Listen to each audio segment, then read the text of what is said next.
Rapping for the Texans, put weed in, Crenshaw Bridge, reflection. Houston rap style, we bringing the heat. Talking Texas football, London compete. Got the best podcast, the livest in the game. Wednesday nights, 8 p.m. Remember the name. We talking draft picks, we talking defense. We break it all down, no nonsense. H-Town with the Run Show, dive on the mic, talking Texas football. Every Wednesday night with special guests dropping knowledge, taking the stage. Oh, digging in Crenshaw Briggs, be holding it down in the H-Town, wiping it down, talking touchdowns in H-Town. Houston culture, we holding it down, talking news and rumors, keeping it real. No filter, we got the Texans appeal. In the Lone Star City, we're living it up, talking all things Texas, we can't get enough. From the football field to the concrete jungle, we're ripping H-Town. Ain't nothing humble, bitch. Hey everyone, welcome to the Texans Fan Battle Podcast. I'm your host, Matthew Briggs. Guys, I have a special guest today. We have Matt Miller from ESPN, the draft expert. Matt, how you doing so far? Man, I'm doing well. Appreciate you having me on. I know you're a Royals fan, so are you enjoying opening day of baseball? I am, and the Royals are above 500. I know it's early, but that's rare for us. So very excited to see the way the season started, and I think there's a game tonight. So I guess against the Astros. Hopefully Houston can turn around. With the Royals. So, let's jump into why we're here. The Texans draft. Matt, do you predict anything big from Nick Caserio like he did last year? Well, I think we've already seen it to some degree, right? Of trading out of the first round so far in advance. You know, you're almost calling your shot to some degree, saying, hey, we're 6 weeks out of the draft, but we'll go ahead and trade back with the Minnesota Vikings. So I think that was, probably the big thing. But I would say, with Caserio, where they're at right now, sitting at 42 and 59, you could still come back up. And I think that's what, we saw last year. If this is a team that's willing to be aggressive, certainly. So I wouldn't rule that out. If the board starts to fall a certain way that they like, there's a lot of room now to be aggressive, but also because of the things they've done in the offseason, adding a Stephon Diggs, adding a Joe Milton, it really allows you flexibility at those two spots. And even, on defense, I think there's been a lot of underrated moves on defense. Danielle Hunter, Denico Autry, who's such an underrated star. Azeez Al-Shaair, who's, obviously has that familiarity with D'Amico Ryans, is a really, really good player for this defense. Adding 3 corners in free agency, 4 corners, in free agency, a huge, load that this team has taken on. But that also means, like, with these picks, they don't have to draft any one position. I think that's so smart of a front office surrounding a rookie quarterback with these veterans on both sides of the ball and understanding, hey, we have a lot of flexibility now. At 42, we could trade up, we could trade back, we could take best player available. So it is going to be fun for you guys in Houston because this is unpredictable right now. Yeah, I'm glad you brought up the Stephon Diggs trade. A lot of fans are kind of questioning the contract. I thought it was smart. But does that mean that the Texans can probably be drafting his replacement since the receiver pool is so great this year? I mean, certainly. I think, you run the risk of adding a player and then almost insulting him by drafting his quote unquote replacement. We understand a wide receiver that's different because you constantly need 3 or 4 out on the field. I would say right now, the Texans wide receiver room is one of the deepest in the NFL. There are 6 guys who are quality players. We'll see what happens with Robert Woods, with his contract situation. He could be the odd man out, but it's certainly possible, at either of those spots, 42, 59, and so on in this draft, to where you could absolutely say, hey, best player on the board for us is a wide receiver. And we got Tank Dell coming back off an injury. We've got a really good player in Nico Collins. We got a really good player in, Noah Brown. So I think, you could absolutely say wide receiver becomes a focal point at some point, at least in the draft. All right. And you talk about all the additions to the defense and whatnot. What do you think the Texans' biggest need in this draft is? I'll say defensive tackle is still the biggest need, even after making the several additions in free agency, honestly. But a lot of those are, guys that I would say are, 1-year players, 2-year players, rotational type guys. If there's a defensive tackle, like if Jerzon Newton from Illinois finds his way to them at 42, I think that's a slam dunk pick. We can rule out a player like Byron Murphy from Texas being available. Tavondre Sweat with the recent DWI arrest, probably taking himself out of that range of early round 2 at this point. So, maybe Mason Smith from LSU, another player I would like in that spot. Michael Hall from Ohio State, maybe a later round 2, earlier round 3 type player. But I still think, D tackle is probably the biggest need. The last time I went through team needs, that's where I landed for the Texans was D tackle, corner. So I still think if you can land a long-term corner as opposed to, like a Jeff Okuda and these guys who are your short-term players who are, formerly high potential guys you're kind of rolling the dice on. I still think D tackle and corner are spots where you want to find, a guy that you build the team around. Yeah, I know it won't happen, but I'm hoping Quentin Mitchell drops solo where we can jump in the first round and grab him. I know that's probably out of question, not going to happen. But what about Braden Fisk? Do you think he'd be a great fit for the Texans at the defensive tackle spot? Yeah, absolutely. I mean, he's had a fantastic pre-draft process. I would say as good as anyone in the class, especially on the defensive side, to go to the Senior Bowl and show out really, really good combine workout. And I think that just shows, man, when Jordan Travis got hurt at quarterback, Florida State leaned on the defense and Fisk was the guy who stepped up. And Jared Verse was certainly a part of that too. But Fisk really showed what he can do as a pass rusher, just how impactful he can be. And whether that be as a one-gap player, he can play head up on the tackle. So he brings some versatility up front as well. But I think you're spot on. His range is right there in the middle of the second round. And we'll see where the run on defensive tackles happens. I think Murphy will go in the top 20. Newton could go, top 40. We'll see where the medicals end up on him. But, guys like Fisk, Smith, Chris Jenkins, Michael Hall, they're all right there in that round 2 range. Yeah, with a lot of teams with the needs of quarterback, receivers, and corners, a lot of great players like Newton will probably fall lower to the Texan pick right at 42, correct? Yeah, absolutely. And I think with medicals, it's so much like, it's pass fail almost. You've got a team doctor who says, yeah, we're good with it, or hey, we're not good with it. And usually it's, are you going to make it through your rookie contract? If you're going to make it 4 years, thumbs up. If you're not, thumbs down. And I think for Newton, there's not those long-term concerns. It's just, he was banged up and he hasn't been able to do anything in the pre-draft process. That's, it's a little bit concerning, and it could be enough to push a guy from maybe you're a top 35 pick, 25 to 35, but you haven't been able to do anything medically. So now you're a 35 to 45 guy, which would be great news for the Houston Texans if he's now in that 45 range instead, because I think, I got a chance to watch him in person against Kansas kind of early in the season, and he was unstoppable. Like, it's the relentless effort, the first step quickness. I mean, he was absolutely uncontrollable for them. So if you can get him, I think that would be my slam dunk. I would be very happy for the Houston Texans if they find a way to get Jerzon Newton. I think if you look up the type of player that Miko Ryan's wanting in his defense at defensive tackle, that would be, his picture would pop up everywhere, right? Just the athleticism, like you said, first step off the line, it's nasty. I haven't seen one like that in quite a while, coming straight out of college.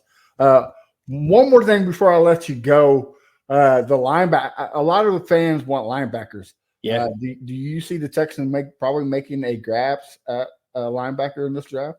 I would. And I think the reason that I'm so I would jump all over that is because, there's not that high end, top end guy, but there's really good value. I think rounds 3 and 4, there's gonna be good linebackers on the board. So Edgerrin Cooper would be a second round guy. Junior Colson, Peyton Wilson, those are second round guys. But, if you can get a Trevin Wallace in the 3rd or 4th round, or a Cedric Gray in the 3rd or 4th round, Jalen Ford from the University of Texas in the 3rd or 4th round, I would be all over that. So I think there is good value. And just knowing D'Amico's background, as a player, obviously, as a coach for the 49ers, how important the linebacker position was to what they were doing defensively. I thought Christian Harris had a great year last year. I'm excited about Henry To'oTo'o. I'm excited about Azeez Al-Shaair. But I think, just like some of those other positions, you want to find your guy. You want to find someone that you can be your Fred Warner, basically. And so I wouldn't be shocked if it's somewhere in that round 4, round 5 range that they do grab one of these linebackers. Oh, you mentioned some great talent, but what Jeremiah Trotter Jr., do you think he'll be available in the second or third round? Yeah, I have a 3rd round grade on Trotter. He's just, he's a little undersized. And I think when looking at what D'Amico had in San Francisco, Fred Warner is like this supersized linebacker, right? He's 6'3".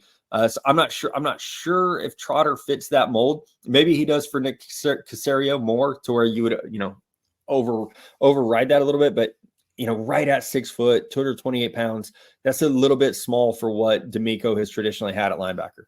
Okay. And, with all the injuries the Texans had, especially offensive line, I mean, depth is not it's not a bad thing. You see that the Texans could grasp a good depth piece for this offensive line?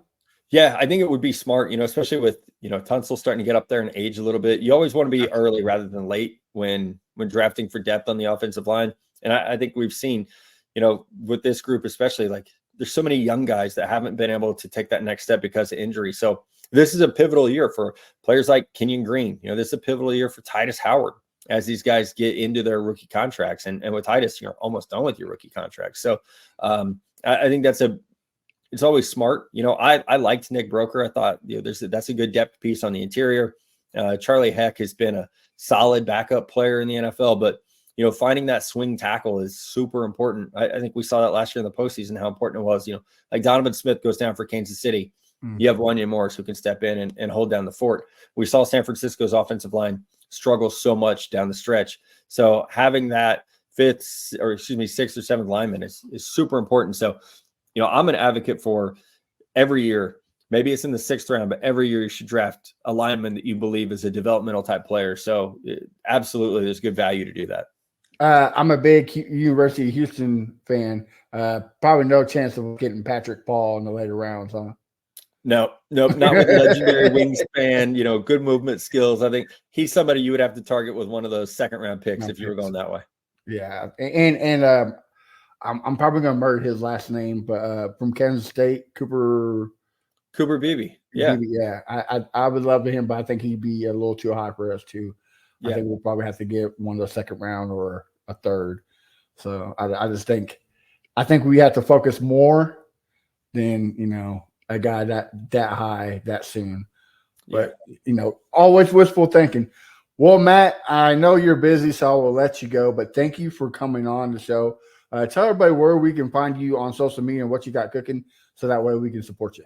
Yeah, man. All across social media at NFL Draft Scout. And this time of year, it feels like there's a new piece of content every day. We just did an hour-long NFL Draft Comp special, that you can find on ESPN Plus, where I go through my favorite comparisons for all the players in this year's draft. So doing that, I know we just taped a mock draft special as well that'll be out. So there's a ton of content all over ESPN.com.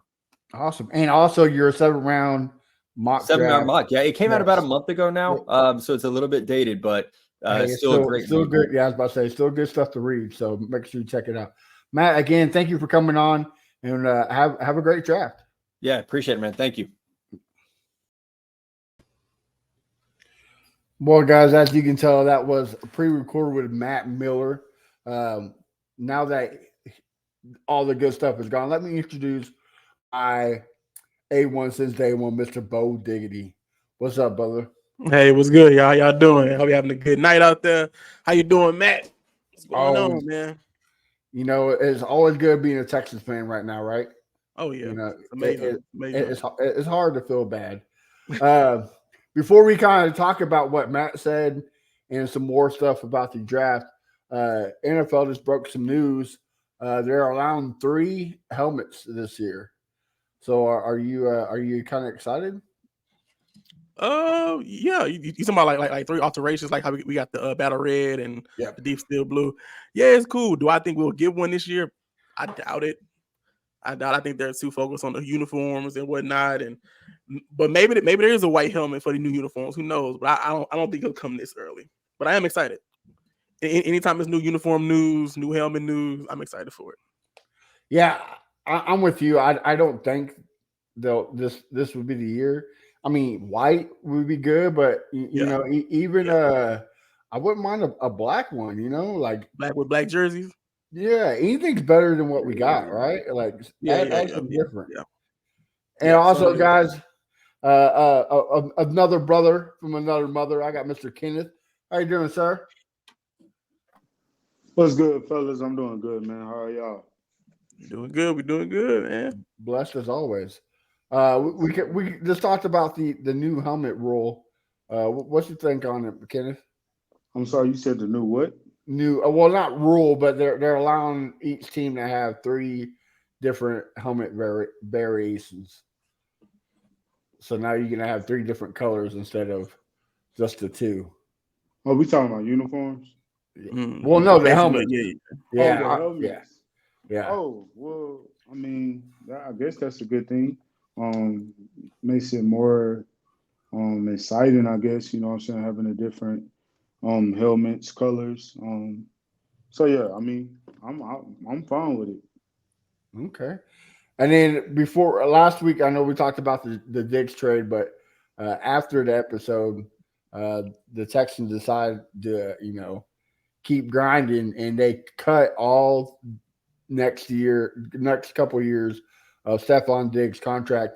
Bo, I'll start with you. What's your thoughts on that, brother? My initial thought was, man, he won't be locked down. But then I thought about it and I said, well, if he balls out, you got to pay him. If he doesn't ball out and there's problems and people say he's I don't want to say cancer, but people say he's a diva. He wants the ball. He gets in quarterbacks' faces. He's been in Josh Allen's faces. He's never really been happy wherever he's been. So if he doesn't fit in the mold for what the Texans want to do, you let him walk. You don't lose nothing. Nothing happens. The Bills pay most of his contract. So I feel like it's a savvy move on Nick Caserio, and it also keeps Diggs hungry to want to still perform and not just feel like he's got it made in the shade. Like, oh, my contract still is good. So if I don't want to, I don't have to play. But I feel like it's a good and bad thing. But I'm leaning more towards good for Texans. Okay. Well, Kenneth, what about you? What's your thoughts on it?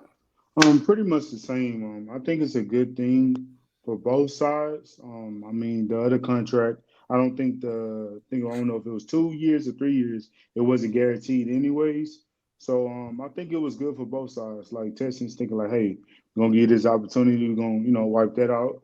Give you this opportunity, you know what I'm saying? You do what we expect you to do and be a good. I'm pretty sure they probably didn't say be a good locker room guy, but of course they expected him to be the great one of the greats in the locker room as far as leading these young fellas and showing them the way and not, getting attitudes and stuff like that, like he did in the past. And honestly, like to go to that situation as far as him throwing a little temper tantrums and stuff like that, I feel like he's just very passionate, but at the same time, like it probably just got too escalated, if that makes sense. Like it kind of went overboard, if that makes sense. And so there's no excuse for it.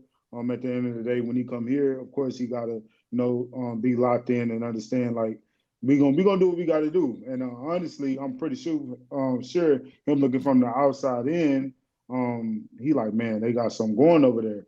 And of course, like Bills had they certain they different situations, with the different OCs and so it was a lot of changes going on, and also Josh Allen doing what he does. Josh Allen is a great quarterback. At the same time, he loved to turn the ball over. He forced things, whether it's to Diz or to other receivers, and it's like, yo, what you doing? But anyways, I feel like when he come here, I think it's going to be a different, a different atmosphere because you got a young quarterback that I personally feel like is one of the smartest young quarterbacks that we ever saw in this league coming straight in, and the way how he's poised and he's smooth and know what he's going to do, and he's not panicking or anything like that. He's very calm and laid back, and you know what I'm saying, he do what he do, you know what I'm saying, and so I feel like he's going to like that, and also the head coaching as well. He's going to love D'Amico. So yeah, I feel like it's a great move. I mean, if he does what we want him to do, we might extend him. I know I heard a report that's saying we can extend him and Nico, so that's possible. But if let's say it doesn't work out, or it could work out, we win the ship, and we just say, hey, we'll let you go test the free agency, and go get your bread. So I think it's a good thing for both sides. Yeah, I'm the same boat as you got, fellas. Right? Like to me, it's a smart move because you got two of your best receivers on contract years. And as football fans, we know what players do on contract years. They ball the hell out, right? Like they do what they can to get paid. And like it's smart. And it's Nick Casario. If anybody did not see this coming, it's Nick Casario. He loved 1 year deals. Like he found a way to make this a 1 year deal. So the money's smart, like our brother Kershaw said, it spreads it out for more cap to add more bets if we need to. Like it's smart. And a lot of people too, mostly Bills and AFC South haters, were saying, well, he's regressing. Like you said, he's a cancer in the locker room. Okay, well, if he is, guess what? He's gone next year. Like, okay, boom. He is regressing. Bye, see you later. He is a cancer. Bye, see you later. I don't think that's going to happen because, like Kenneth, like you said, he went through what? 2 OCs last year. Yeah, I mean, that's disaster for anybody. And to me, the head coach of Buffalo, he's a good head coach, but he's not D'Amico Ryans. Like I built big basketball fan. I don't think anybody could handle Michael Jordan like Phil Collins did. Not Phil Collins. Phil Jackson. Yeah, Phil Jackson. Phil Jackson. Yeah, Phil Jackson. Yeah. I don't know why I got the singer Phil Collins on my mind, but not even Jordan though. Like Kobe and Shaq. Like nobody can handle him. But Phil Jackson. Like now we got a coach that can handle. D'Amico's been there. He knows what's going on. Like he's put up with these type of personalities before. And to take what Kennedy said, we got the quarterback. Is he smart? Hell yes. Is he one of those most accurate quarterbacks? Yes. But the best thing that people will sleep on him about is his leadership ability. Leadership. Yeah, the dude's a leader. I mean, look what he did last year. Everybody wants to say that he's Dak 2.0, but Dak never led a team like this before. So you can get that out of here. I think it was a smart move. More from Nick Casario to play with. The dude right now is just out of his mind. Right now, I got to rate this offseason A++. Like it's crazy. But Bo, you said with that being said, with the whole Stephon Diggs, because he was a captain. He was a captain with the Bills. Does he get that seal on his chest here? That's hard, brother. You know what I mean? Like you only got so many spots. I mean, Stingley, he has to be one. Anderson, he has to be one. And Stroud, like who can you who can you take that away from? Because I'm sure Tunsil got the other one, right? Tunsil is the other offensive captain. Yeah. I got that I think Danielle Hunter gonna have one too. Danielle Hunter gonna have one. Yeah, I think he's gonna be one too. That's what I'm saying. Possible. It's interesting to see. Like who are you gonna take that away from though? That's the question though. Yep. Like, Did you say Stingley was a captain? I think they gave it to him this year, but Kersaw's pretty mad about me saying he said not a captain. Hey, I think last year because there were so many injuries, they kind of rotated a couple guys. I feel like Steven Nelson had one at a game, and Robert Woods had one for a game. For like a couple games, I believe. So last year they kind of tinkered with it, and it really wasn't set captains every game. But I'm interested to see what they do this year. Look, Chris, I know you're watching, bro. If Mills can be captain, Sting can be captain. Okay, all right. Don't be hating on the man. All right, brother. He got a point there. But I will, and that's what I want to ask y'all, because I got a chance to ask y'all this after the trade. Do we get a receiver in this draft now, or is that court just done? We're not even going to look for a rookie for that receiver court no more. Well, that's what I asked Matt Miller. Do we kind of get his replacement? and he said you really don't get his replacement. But I mean, the draft is so rich. Yeah. If a guy, like Baker falls to the third or to the fourth, why not? You know what I mean? Why not get a guy that adds depth? Look what happened last year. How many people got hurt? Like you can't count on one hand. The whole receiving core got hurt. Yeah, the whole receiving core. Yep. Yeah. So I say yes, but that's just my opinion. But you also got to remember, dude, what's Mechie came back from cancer. Like that's not that right there itself is unbelievable, And so to expect him to come and ball out his first year beating cancer, that's too much. Yeah. Like this to me, this is a break year for Mechie. I think it's for Brown too. Like Brown needs to be more consistent. Like is he a good receiver? Yes. But is he consistent? No, man. Like got to stay on the field too. Yeah, exactly. Like our best ability is availability, right? Like, you gotta stay on the field. But so I say yes, but Crenshaw said yes, and he said it's for Nico's replacement. Got you. Really? That's interesting. Okay. Yeah. Nico's replacement. Kendall, what's your thoughts on it? As far as us drafting a receiver, yeah. Still, honestly, if we do draft a receiver, I can see it happening in the third, maybe, or the fourth. It just depends on who's there. But I know for sure now we are going defense with the first two picks.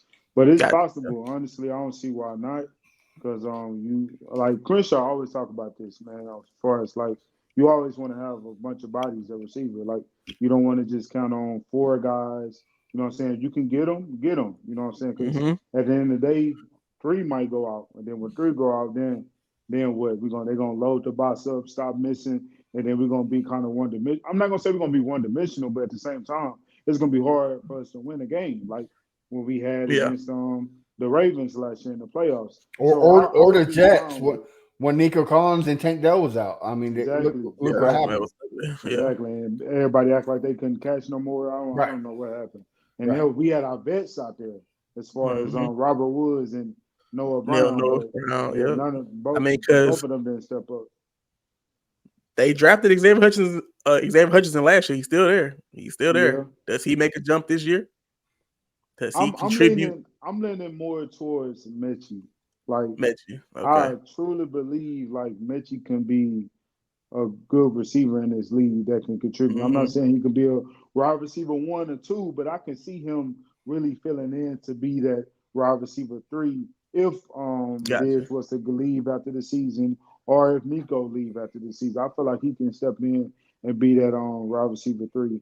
And just like Matt just said, he came back from cancer the year before last, and it was like they was trying to ease him in there. They weren't really putting him in there a lot. He had a low snap count, so they were just easing him in there. But I think this year gonna be a good year for him because nobody's gonna expect for him to do anything. You know what I mean? Because we got Nico, Diggs, and Tank, so nobody's gonna be looking for Mechie. But when Mechie get on that field, I think he's gonna do some things. Yeah, and again, like how many times we see, Tank Dell go? Well, of course, Tank Dell went down, but Nico went down. Noah Brown went down. Old ass Robert Woods just disappeared. I don't know why he's not cut yet, but bro, like for real, man. Why is this man still? Is he still on the roster? Yeah, the roster. Taking up like $12 million or something like that, maybe more. Like, bro, you got it's like to go. It's 5. Is it 5? I thought it was more than that. It's 5. I think it was a 2-year, $10 million. Okay. Yeah. Okay. So it's like a $5 million. Still, that's $5 million that we could be using on something else. I agree. I mean? Like, bro, you got to go. Like, I take all 3, Brown, Mechie, and Hutch over Woods. Like at this point. Exactly, because I mean, if you're not going to be consistent as a vet in this league, it's like why waste your time getting on this field when we can just let the young guys come in and do the same thing you doing. You know what I'm saying? Not being consistent, but at the same time, I think Mechie and Hutch definitely deserves more playing time over Robert Woods, especially the fact that we have Diggs now. So it's like man, move around, get him off the team. Maybe they're gonna wait to training camp to cut him. Who knows? Just like with Ward, it's possible.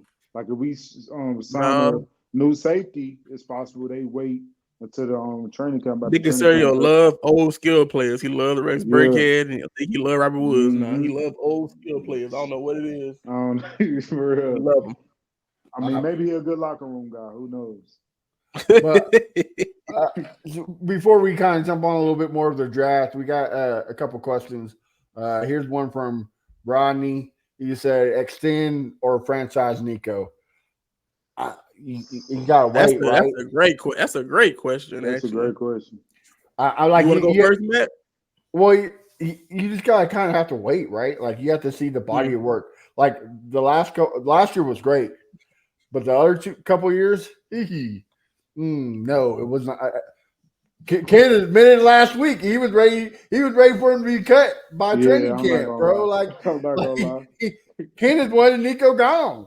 So Yeah. I think you have to wait because yes, last year was great, but and also it's the CJ factor. Like how good is he when CJ is not on the field? Exactly. So yeah, to me it's a wait and see. Like maybe franchise tag him if he does good, then you extend him. But I think it's a wait and see. Okay. But okay. You go, Kenneth. You go, Ken. What you think? Honestly, like Matt said, I think we wait and see. It just all depends. Like, what is he trying to receive with that extension as well? Mm-hmm. If he's trying to get more than Calvin Ridley or Jerry Judy, which I definitely believe he deserved more than Judy. I agree to that. Yeah, he definitely can. And probably really too, but I think we should wait it out because the receiver market, free agency wise, looking right now because we haven't seen no extensions yet. It's looking good with Chase, Justin Jefferson, Higgins. I think CD Lamb, if I'm not mistaken. there's a so lot. It's a lot of guys. So it's like, hey, Nico, if you don't want to take this extension, it's cool. We're gonna let you play this year. You know what I'm saying? Let you walk and go get your bag, or tag him and trade him, whichever. Or like Nick got a plan. I know that for a fact. And we can do the same thing. We can do the same thing to the guys you just mentioned. Like they can tag them. We can like, hey, exactly, come to the dark side, brother. You know what I mean? Shoot. So this not kind of on the subject, but y'all saw with the Cardinals. They saying they want like 3 first rounds picks for that 4th pick because they willing to take Marvin Harrison, but if they get 3, and I'm just like, man, if a team trying to get anybody give up, look, if anybody give up 3 first-round picks for Marvin Harrison Jr., they crazy. Tell them That is come insane. trade for Nico. That's how I feel. That is trade insane. You need a receiver that bad. Come trade for Nico. Shoot, give us a second or something. 3rd, give us something. But 3 first rounds for Marvin. That's a lot. Oh yeah. But what's your thoughts on it? On the question about Nico? Every year it get more expensive, you know what I'm saying? Receivers, if you extend them now, it'll be a little bit cheaper. But I understand what you're saying. Like, extending him now, you want to see what he do next year, see if it's worth the contract. Honestly and truly, I think you franchise Sting before you franchise Nico Collins, if I'm not mistaken. I think Sting still has 2 years on his contract. He still has a year after this year. Yeah, he got 2 years. Okay. Yeah. Well, he got the 5th year option. Like we can pick up the 5th year. That's right. Because he was a first rounder. Yeah. Nico that wasn't. Nico so Collins, man, franchise. Man, like okay, it's like what are you looking for? Because if he does great, I feel like it's still you gonna franchise him or sign him. Like it's still it's either or. Like there's no like if he does bad, you don't franchise him. What do? Do you pay him if he does bad? I don't know. Do you let him walk if he does bad? Right. That's a great question. It all depends on the expectation. Oh man, yes, I'm saying. Yeah, you're right. Y'all right. It all depends on this season. It all depends on what he does this year. It's like if he does better than Stephon Diggs, you pay him. That's what I'm going to base it off of. If he has better numbers than Stephon Diggs this year, you pay him. If he kind of takes the back seat, you say what? Here's the thing. He should have better numbers. Granted, yes, because My thing is, Yeah. if you digress with having all these weapons now, you don't pay him. But if his numbers go off the charts now, because he's not going to be double no more. You're not going to be double. You're going to have your chance to be 1-on-1 most of the time. So if your numbers are way better, or at least it doesn't decrease as you pay him, in my mind. Because what is he, 25, 26? I don't think he's that. I think he's 24 or 25. Yeah, I was about to say, I think it's 24 or 23, maybe the youngest. But yeah, he's like 24, 25 area. Like he's not old at all. Yeah, he just turned 25. So yeah, you pay him. Yeah. You pay him. But that's the good thing about next year, though, right? Like, okay, say week 6, the dude's sitting at 600, 700 yards. They're like, okay, he's on pace. Like he's doing what he's doing what we expect. Okay, then you can get him, right? But if he's not, then you make the decision at the end of the season. But right now, I just don't see how you can extend him. My thing is, it also depends on like, are the Texans willing to take that risk to wait it out and this man go crazy? You know what I'm saying? The start of the season, and then it's like the price goes up. Like that's another question right there. So history is doomed to repeat itself, right? Yeah. Like Darnton Gennard. Like you could have made it cheap if you extended him before last season, right? Like give him 2 years, 18 million, something like that. You know what I mean? Like you can make him cheap because of the injuries and whatnot. Gotcha. You sat down and waited, and look what happened. Yeah, like it's happened to us many times. Jacoby Jones. I mean, you go back in history, Owen Daniels, like it always bites us in the ass if we wait. But sometimes that's what you got to do, you know. Yeah, I mean, I don't think we lose sleep if that happens. If he ball out and we just have to let him walk, it is what it is. You know what I'm saying? We're gonna keep the ball rolling regardless. And staying on the Stephon Diggs topic, I'm finna be a little messy right here. But I really want to know what y'all think about this. CJ Stroud, when it worked out with Tank Dell, Mechie, Stephon Diggs, no Nico Collins. Do y'all put any stock into that? I think Nico was somewhere else, so I don't think he could have made it. It's from what I'm understanding. Gotcha. I think he had prior engagements, like at camp or something like that. Okay. Because I think they were trying to get something because they're trying to make the Kirby boys or something like that a thing. Gotcha. So I don't know. I don't put no stock into it. I mean, you know, Tank is from Houston.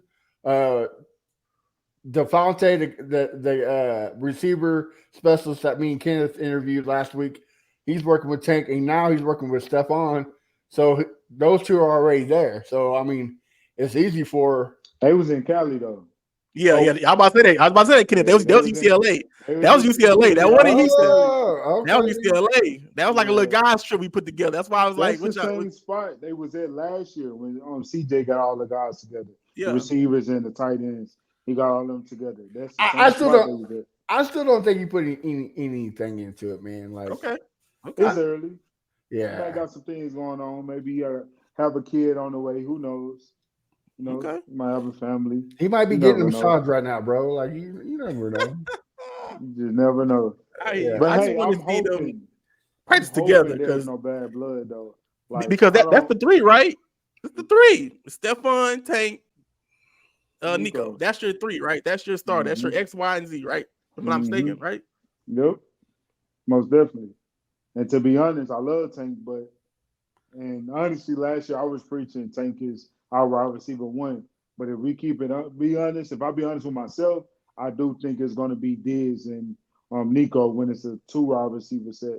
But so yeah. So now I'm gonna pull a playbook out of Bo and be messy too. I don't think this is gonna happen at all.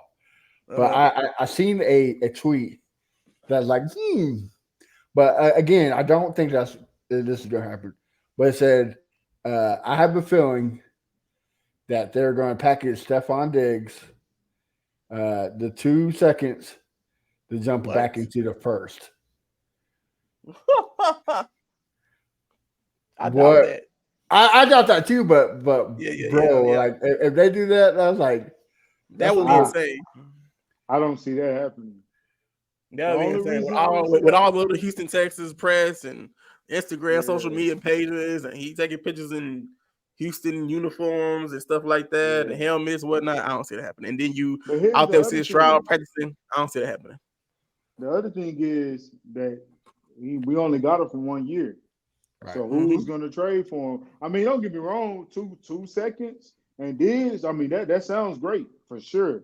That sounds great if you trading up, you know what I'm saying, trying to get to that 4th spot. Let me not get my head into that. But y'all know what I'm talking about when I said that. As far as Marvin Harrison Jr., but I don't think that's gonna happen though. I don't see that happening. Yeah, I don't see that happening either. But plus, you gotta put again the CJ factor, right? That's CJ's guy. CJ's the one he wanted Keenan Allen or Stephon Diggs. Couldn't get Keenan Allen, so he got Stephon Diggs. So you really gonna go get the guy that your franchise quarterback wanted. Just to trade him. Just to trade him? Like it makes no sense to me. But I did see it as like I'm like, okay, like I'll see what you did there, but I don't see nothing into it either. It's probably to spark the conversation. Yeah, for sure. 110%. So here's another question. What about Kenyon Green? Time for him to step up or find another guard? I know we kind of had this discussion before. I think this is the make or break year, right? For a lot of guys. I think it's for Green. I think you give him at least 8 games, see what he's made of, if he can stay on the field. But that's my take on it. Gotcha. The good thing is we have, I mean, I'm not gonna say multiple guys, but the one thing we all looking at is that left guard spot, right? And we have 3 guys, and 2 of those guys can possibly be the starting center. We don't know yet, but the other one that don't turn out to be that starting center can be the starting left guard or battle with Kenyon Green for that left guard spot. So the good thing is we got some young guys that's going to be battling it out for that left guard spot and also for the center spot. And and I honestly think Juice Struz and Patterson, I think they're gonna definitely give Kenyon Green a run for his money as far as like make him be on his P's and Q's. Like sir, like them years in the past, that's deleted. You know what I'm saying? We understand the first year you had your situations with the injuries, a little minor injuries that was probably holding you back. I mean, he still looks good in the run game, but honestly, at the end of the day, you had 3. Hey, we got to see something, man. Come out there with the right mindset and go at it, because we gonna need them. Honestly, we gonna need somebody at that left guard to be great, good. Because he had surgery, right? No, if I'm mistaken, surgery. No? Yes, he did have surgery. Was it? Is he done with that? Is he done rehabbing? Is he 100%? I guess 80%, whatever. Last I heard he's football ready. So I could be wrong. If anybody knows, is our boy Crenshaw. So hopefully he's still watching and let us know. But I could be wrong, but I think he is ready. I mean, he had surgery before Tank. And Tank's already football ready. So Tank running around, your routes, come back, stop and goes. He's going crazy right now. And you think his surgery is a little bit more serious than Kenyon Green. So who knows? I'm not a doctor. I don't get paid the big bucks, so I couldn't fool you if I wanted to. So I don't know. Okay. But good news is if he is football ready, then come on, man. All right, Crenshaw got it where he's not ready. So, well, if he's not ready for training camp, then maybe it's time. We'll see, man. We'll see. Because when the training camp is what? Is that July, right? End of July, maybe. Yeah, July. You're right. Yeah, July. Yeah. So you got to July, Kenyon Green. Dude, that is right around the corner. So you better hurry up and shape up. Especially if they draft a guard in the second round. Jeez. I just don't see it, man. Like I know everybody wants to see trade for draft Probably a be a tackle, defensive guard. tackle, huh? Probably defensive tackle. If they're smart, right? Like go defensive tackle, go safety, go corner, go linebacker. Like there's so many spots that you can go. Because just like Kenneth said, like you got the pieces to replace them if you need to. Mm-hmm. So just to draft this replacement when you have all those glaring needs, like, man, I don't know. I wouldn't do it, but that's just me. Yeah, but that's why I don't get paid big bucks. So, but real quick before we end the show, we got picks 49 or 42, 59, 86, 123, 126, 188, 189, 238, 247. Do you see Nick doing anything crazy with it, Bo? I'll start with you. Oh man, I'll put you on the spot. No, I don't see it because like when is it? 2 weeks, right? Drive for 2 weeks, right? Yeah, right around the corner, man. I don't. Yeah, I think he's going to just. I mean, I've been shocked before. I've been surprised before. So he may do something with it, but in my mind, I say no. I say he just sits on it, pause, and just go through what he has, studying people. No Diddy, studying the information he has, the draft prospects, and he's ready to make a move as far as like knowing who you want to pick in the second round. Because I don't see him making any more moves. I feel like he's done enough. If I'm not mistaken, before the draft, I feel like he's done enough. I feel like he could just relax and actually go through the prospects and pick and know who he wants to draft. So he's ready to go. Talk to DeBico, see who he likes, and staff see what they like. Talk to Cal, see who he likes. So I think now it's just preparation. It's preparation for the draft. All right, Kenneth. I honestly think he does. I agree with Crenshaw. I think he's gonna make about 4 trades, but I think he make those trades draft night. So gotcha. I mean, so I do see it. It just I think he'll trade up for guys like Cooper, the linebacker, a cornerback maybe. I think he makes a little trades here and there to get guys that he wants to come in and be ready when their name is called. You know what I'm saying? So guys like Cooper, maybe a cornerback. I know we had 42, so I don't really see us getting none of them high quarterbacks unless we trade up to get one, which I don't kind of see that happening. But I do see him trading some thirds, some fifths, some fourths, like he did for Mechie, and I think he traded up for Tank, if I'm not mistaken. Tank, I Nico. see him doing that. Juice, it seemed like he traded up for every single person last year, bro. Yep. Yeah, you're right. So I'm going to disagree with you, Kenneth. I think he does trade up to the first round next year, in a couple of weeks. Really? Yeah. What do you package to get to the first round? What do you package to get there? Like who's taking 42 and 59? Like, so here's the both second round picks. He's moving up with them.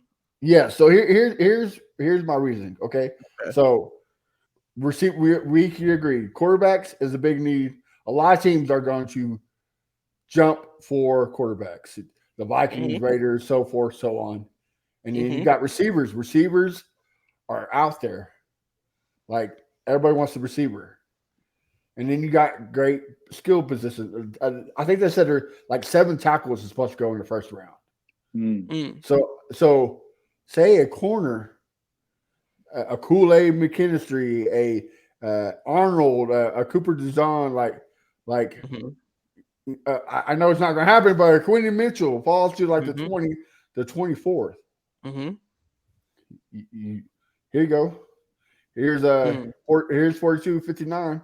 Especially a team that's already stacked, like the Bills, or you know what I mean, like a team that's been winning with a couple more pieces, right?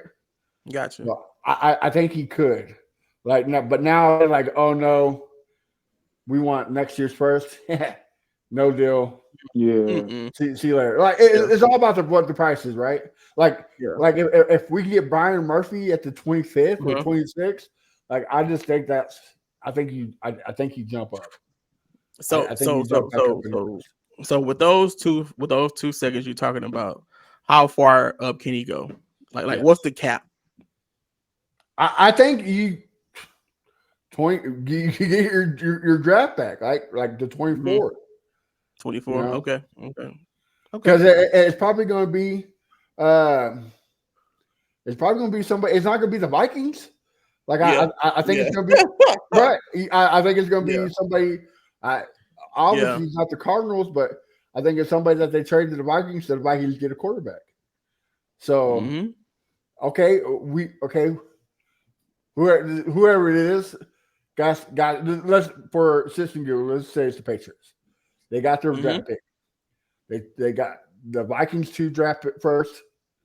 They got our old one 23rd. Why not add more value to that pick that they just got for nothing? So easy money, you know what I mean? Like they keep adding on to a franchise that needs to be rebuilt. That's Nick Casario did that, right? Mm-hmm. That's the blueprint. So I think that's the way you do it. Okay. And also, you know, rumors, news, whatever you want to call it. Spencer Rattler visited the Texans. How y'all feel about that? Y'all think Davis Mills? Do you think they draft a quarterback to back up? Do you think they will get a veteran to back them up? Do you think just keep Milne of the year? How do y'all see that going?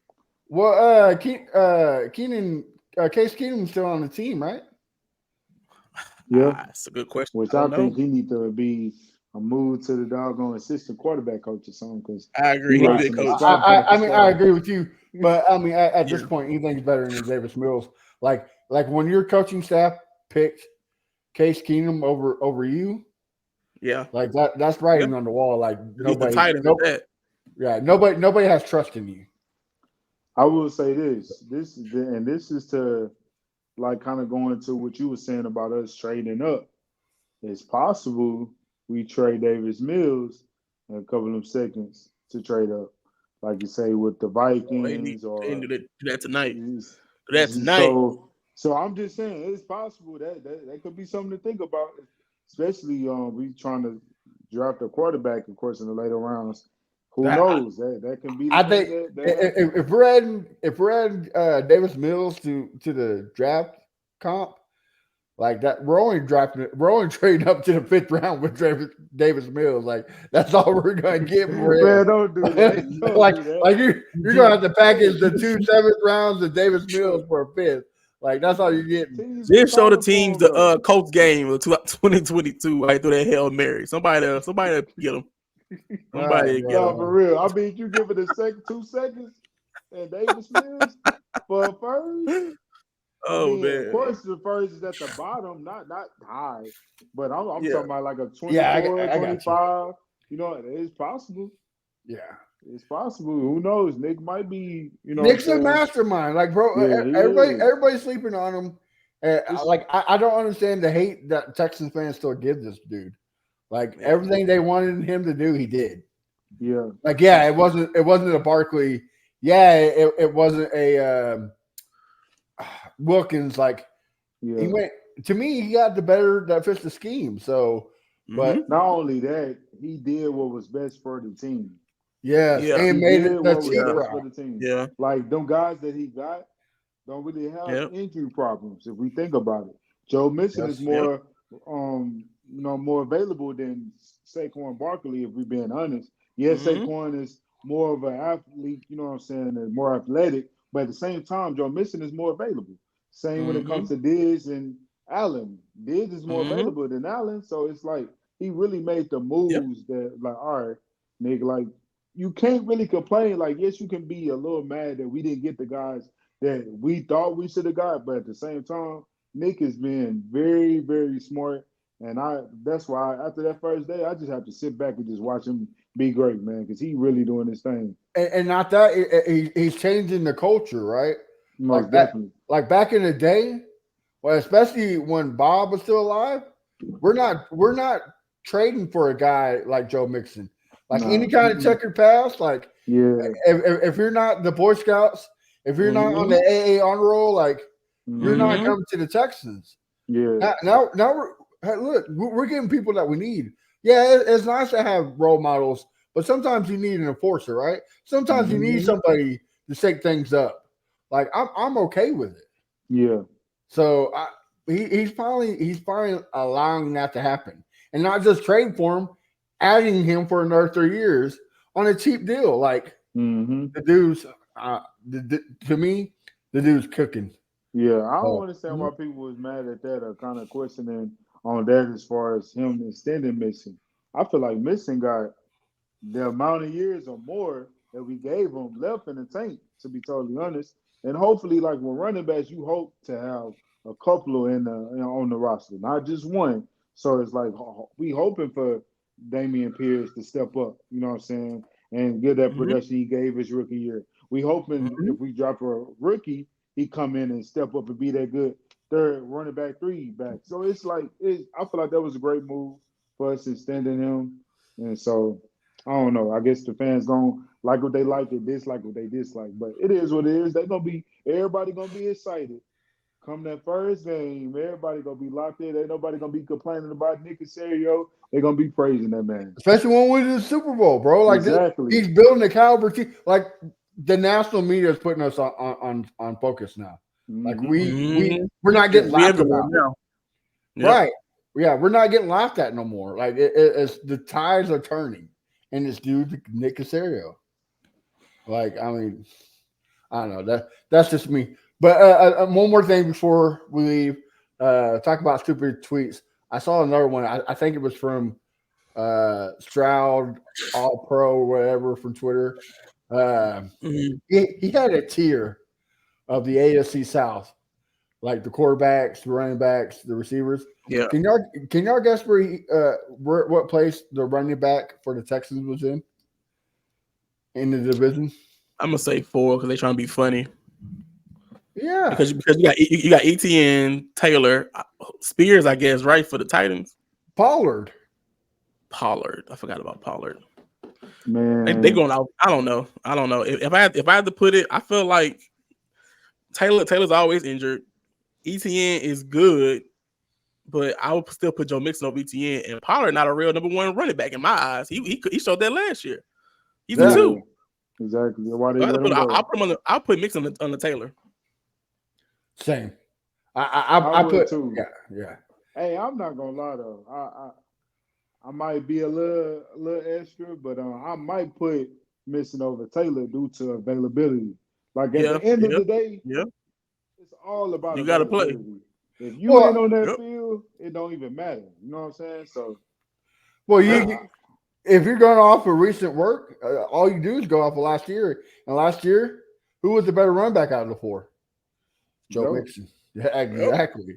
So I mean, I know it's cool. They can sleep. I don't know why though. Why are Texan fans hating on? Like, dude, I never understood that. Like the hate with Kenyon Green. Like, dude, I know I just hated on Davis Mills, but that was just kind of a joke. But still, like, I don't understand. We upgraded, and you're still hating. Like, what do you want? I don't know. Look, when we get that Super Bowl, honestly, my expectations is AFC Championship or bust. So that's what I want to see, an AFC Championship. We ain't never made it to it yet. So hopefully we take that next step, get past the divisional round, and make it to AFC Championship. But if we make it to the Super Bowl, hey, man, of course we want to win. We make it there. You know what I'm saying? Just making it there is going to be crazy, like a crazy feeling for this organization. Look, I'm marking it now. We make it to the Super Bowl. The Texans fan battle will host the biggest and the baddest Super Bowl party known to Houston, bro. Like, I would definitely be there. Exactly. I would definitely be there. Like, this is our year, bro. I just have a feeling. You got a feeling this is it, bro. This is what we waiting for. I never been this excited to be a Texans fan. Not in 2011, not in 2018, 19. Yeah. This is the time, bro. Like, every day I'm on my calendar marking off the days of when it's football season, bro. Like, and I'm a baseball fan by heart. Like, I love baseball more than anything. Yeah, this is the longest off season I've ever been part of. I ain't gonna lie to you. Like I said that last year. I was like, man, because I was wondering what we have, you know. So I was like, man, football needs to come on. But now, like, I'm really like football. I'm like a crackhead, bro. Like, you guys go to those football games, bro. Like yeah, I'm ready for it. I smile every time I think about it, man. It's like, yo, we are loaded. And the reason we are more excited now than 2011 is because we know, and I'm not trying to knock Matt Schaub down, but if we be honest, we see a better quarterback in CJ than we saw in Matt Schaub. Better quarterback, better coach, better GM. Exactly. Taking care of the ball, not throwing dumb interceptions. So it's like, man, we got that guy at quarterback. And honestly, I feel the same way when it comes to Deshaun Watson. But anyways, I mean, we got CJ Stroud, and I feel like he's a better decision making and protect the ball and don't do a lot of turnovers like Deshaun and Matt Schaub did. So it's really up, and we have the weapons. You know what I'm saying? So it's like, yo, let's go do it. And I see it happening at least in 2 years. 2-3 years, we're gonna have a Super Bowl too. I got a feeling. Like that's the goal, right? Like, because I'm telling you, once CJ gets paid, it's a wrap. Like he's going to break the market. Hey, yes, he is. He gonna break the market, but he better be on some Pat Mahomes shit, bro. Yeah, yeah. The Chiefs are giving me hope. I hope so too. But you know what? The Chiefs ain't giving me hope. You know who's giving me hope? Mr. Nick Caserio. I put my trust in Nick Caserio, bro. Yeah, like, if anybody can do it, it's the man best. Don't trust the best. Don't doubt the best, bro. Like, you know, I'm keeping it. So, words from our brother Crenshaw. We had a better overall team in 2011. I don't think we did. Maybe the defense, but we improved almost every aspect on the defense. We have way better. We definitely have better receivers back then. We definitely have better receivers now, in my opinion. We only had one receiver back then, right? Yes. Andre Johnson. Right? We had Kevin Walker, but I mean, are you taking Nico Collins? Nico Collins, Kevin Walker, Andre Johnson. But what we doing here? Kevin used to ball though. Kevin, he played. But no, I'm definitely taking these receivers over then. But of course, Andre over the top of all them dudes. Oh yeah, of course, of course. Yeah. The only one I would really take from that too, of course, JJ Watt. But on the offensive side, I would take Arian Foster. Arian Foster and Matt or CJ Stroud. Be good. That would be good. That zone scheme. That was a good old line too. That old line was good. That was a good old line. Yeah, really good. Really good. Yeah, that was a good old line. Yeah. So give us that O line and give us Arian Foster, and then with this team, we definitely go to Super Bowl. Yeah, for real. But you know, like we had Fred Wary on the show, and he said that like he was about to get cut. Like he was about to lose his job, and then the zone scheme came into play, and he said like the first couple of years it was tough, but once he got it, the dude became a Pro Bowler. Like, you know what I mean? Like, so that's what gives me hope. Once these guys get it, man, it's nothing but smooth sailing from here. So I'm just. To me, I think the dark days are over. No more worrying about massage tables. You know, like this is the time. This is great. And I know I said this again, but one more thing. Did anybody else see the clip of the kid? I think it was in Cali. I'm just thinking about it now that you said it. Yeah, where he asked Deshaun Watson, "Hey man, can I get your autograph?" You pretty much told him no. He said, "That's why CJ Stroud took your job." Yeah. Oh man. Yeah. Man, the crazy thing is Deshaun. I mean, of course, lately he's been like that, and I don't understand why he's been like that lately. But it seems like he's always been that type of person.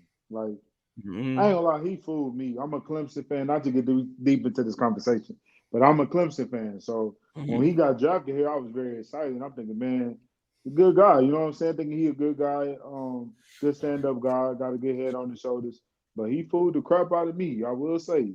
But hey, the good thing is we got number 7 now, so that's all that matters. That's all that matters. Must upgrade. Well, fellas, in the wise words of our brother Crenshaw, this is the worst part of the show because it's the end. Guys, tell us where we can find you on social media, what you got cooking, so we can support you. Kenneth, I'll start with you, brother. Yes, sir. Y'all can follow me on Instagram at Kenneth the Messenger, Twitter Messenger _ Keno, and YouTube Kenneth the Messenger. I'm just about positive vibes and preaching the positive message to the people, encouraging people to never give up. And that's pretty much it, man. Y'all stay tuned and keep supporting this show right here, Texas Battle. Yes, sir. Mr. Yep. Hey, Bo. Y'all already know. And you better not be humble, all right, bro. Come on, boy. You already know, man. You follow me on all socials at Bo Diggity 713. Y'all know the deal. Best Texas TikToker. There you go. There you go, brother. Go follow the TikTok, man. We got more videos coming. All right. And you can find our brother Crenshaw at Pittsburgh Crenshaw. You can see him where he makes dumb comments like "well done steaks." Nobody likes beef jerky around here, so you can take that. Your house. You can find me at A1 Day One Texan everywhere, and of course, you can find the show everywhere. Texans Fan Battle. Make sure you hit that subscribe button. Give us a follow. Check us out next week. We'll have another ESPN draft specialist, Mr. Jordan Reed. So you don't want to miss that out. Till then, guys, have a good night, and we'll see you next week. Yo, check it out, we rapping for the Texans. Put it in.